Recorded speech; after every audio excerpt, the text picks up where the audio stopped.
Hello, in this video I'm gonna show you how to use your Roborock without Wi-Fi.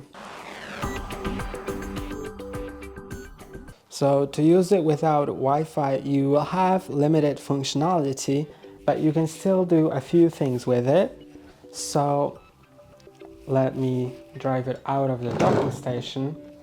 Then you can see here that there is the home button and the power button. These are the only buttons that you have here.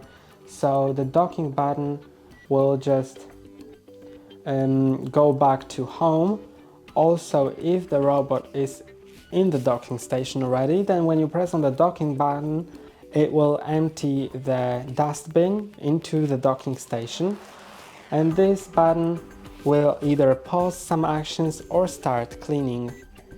And that's all for today. Don't forget to like and subscribe. See you next time.